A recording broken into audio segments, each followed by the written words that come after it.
পুলিশি এনকাউন্টারে ঝাড়খণ্ডের কুখ্যাত গ্যাংস্টার সুজিত সিনহার মৃত্যু। সাহিবগঞ্জ জেল থেকে ধানবাদ জেলে নিয়ে যাওয়ার সময় পালানোর চেষ্টা করে ওই গ্যাংস্টার। পুলিশের আগ্নেয়াস্ত্র ছিনিয়ে গুলি চালিয়ে পালাবার চেষ্টা করে গ্যাংস্টার সুজিত। পালিয়ে যাওয়ার সময় গুলি চালানো হয়। ঘটনাস্থলে মৃত্যু হয় সুজিতের, এমনটাই দাবি পুলিশের। একদিকে শ্রমিক ভট্টাচার্য, দিলীপ ঘোষরা তোলাবাজি নিয়ে বার্তা দিচ্ছেন, অন্যদিকে নানা অভিযোগে অভিযুক্তদের বিজেপিতে নেওয়া হচ্ছে। যে প্রকাশচিক বড়াইকের বিরুদ্ধে সুকান্ত মজুমদার গরু পাচারের অভিযোগ তুলেছিলেন, তাকে রাজ্যসভায় পাঠিয়েছে বিজেপি। শুভেন্দু অধিকারী যে জাভেদ খানের নাম করে হুঁশিয়ারি দিয়েছিলেন, তিনিও ঋতব্রত তৃণমূলের নাম লেখানোর পর আর কোনো ব্যবস্থা দেখা যায়নি।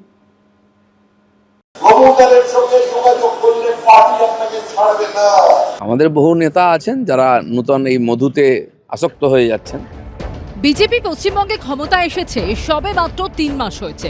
তার মধ্যে তোলাবাজি নিয়ে বারবার বার্তা দিতে হচ্ছে বর্তমান রাজ্য সভাপতি থেকে প্রাক্তন রাজ্য সভাপতিকে। কিন্তু প্রশ্ন উঠছে, শীর্ষ নেতৃত্ব নিচুতলাকে বারবার এই বার্তা দিলেও ওপরতলায় যাদের দলে নিচ্ছেন তাদের সবার রেকর্ড কি ক্লিন? বিজেপি ঘেঁষা বলে যাদের বিরুদ্ধে অভিযোগ, সেই ঋতব্রত তৃণমূলপন্থী বিধায়কদের কারো বিরুদ্ধে কি কোনো ব্যবস্থা নিয়েছেন? যাদের বিরুদ্ধে অভিযোগ রয়েছে, তৃণমূলের সদ্য প্রাক্তন রাজ্যসভার সাংসদ প্রকাশচিক বড়াইককে দলে নিয়ে রাজ্যসভার সাংসদ করেছে বিজেপি। কিন্তু অতীতে তাঁর বিরুদ্ধেই প্রকাশচিক গরু পাচারের মতো ভয়ঙ্কর অভিযোগ করেছিলেন বিজেপি নেতৃত্বের একাংশ। প্রকাশচিক বড়াইক হোক, এর কাজই হচ্ছে ভাইপোর হয়ে গরু পাচার করা আর ভাইপোকে টাকা সাপ্লাই করা। ভাইপোর কাছে টাকা পাঠানো ছাড়া এর কোনো কাজ নেই। আর যতদিন টাকা পাঠাতে পারবে ততদিন রাজ্যসভা থাকবে, জেলা সভাপতির পদ থাকবে। আলিপুরদুয়ারে যারা আছেন, আমি নাম ধরে বলে দিতে পারি, সেটা প্রকাশচিক বড়াইক হোক, চেয়ারম্যান হোক, যেই হোক, যারা দুর্নীতিবাজ আছেন তাদের সময় আসলে কিংবা মোনা হোক, সময় আসলে সবাই তদন্ত হবে, জেলে যাবে তারা। অথচ 9 জুলাই সেই প্রকাশচিক বড়াইককে দলে নেন বিজেপির রাজ্য সভাপতি শ্রমিক ভট্টাচার্যই। নানা মহলে প্রশ্ন উঠছে, প্রথমে অভিযোগ তুলে পরে অভিযুক্তকেই দলে নিয়ে রাজ্যসভায় পাঠানো বিজেপির কেমন নীতি?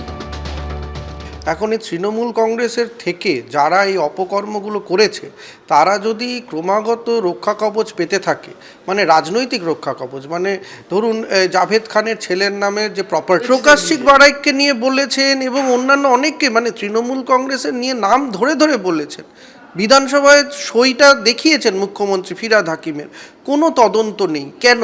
আজকে মানুষ কিন্তু আশা করে আছে। তৃণমূল কংগ্রেসের যারা টেন্টেড, তারা কোথাও গিয়ে একটা বুঝে নিয়েছে যে হয় বিজেপিতে যাওয়া, না হলে বিজেপি করব বা ভালো তৃণমূল, এনসিপিআই, এগুলোতে গেলে আমার বিরুদ্ধে আর কোনো তদন্ত হবে না। বিধানসভা ভোটের পর খোদ মুখ্যমন্ত্রী শুভেন্দু অধিকারীকে একজনের নাম করে হুঁশিয়ারি দিতে শোনা গেছে, জাভেদ খান।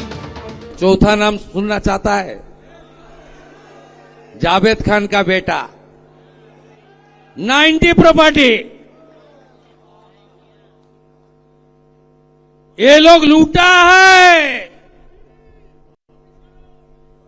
ये लूटने वाला। কিন্তু সেই জাভেদ খান কালীঘাট তৃণমূল ছেড়ে ঋতব্রত তৃণমূলের নাম লেখানোর পর তার বিরুদ্ধে এখনো কোনো ব্যবস্থা নেওয়া হয়নি। বিজেপির কাছাকাছি এলেই কি 7 খুন মাফ? মুখ্যমন্ত্রী যিনি ক্ষমতায় আসার আগে এবং পরে যার বিরুদ্ধে কথা বলেছিলেন, আজকে দেখা যাচ্ছে তিনি তার বিরুদ্ধে কথা বলছেন না। এই যে স্ববিরোধিতার জায়গা, এই জায়গাটার থেকেই কিন্তু রাজনীতিতে মানুষের কাছে যে আত্মবিশ্বাস বিজেপির প্রতি তৈরি হয়েছিল, সেই জায়গায় প্রশ্ন উঠবেই এবং আগামী দিনে সেই প্রশ্ন নির্বাচনে ট্রান্সফার্ড হবে কিনা সেটাই মুহূর্তে বলা সম্ভব নয়। কিন্তু একটি সংগঠন ভিত্তিক দল হিসেবে বিজেপি যে এটা ভাবছে, সেটা তাদের নেতাদের কথায় বারবার উঠে আসছে।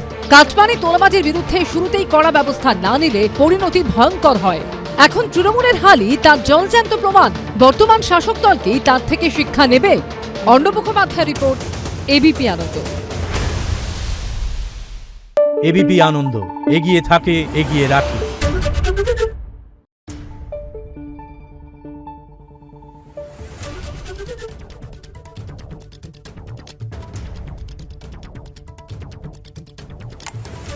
Thank you.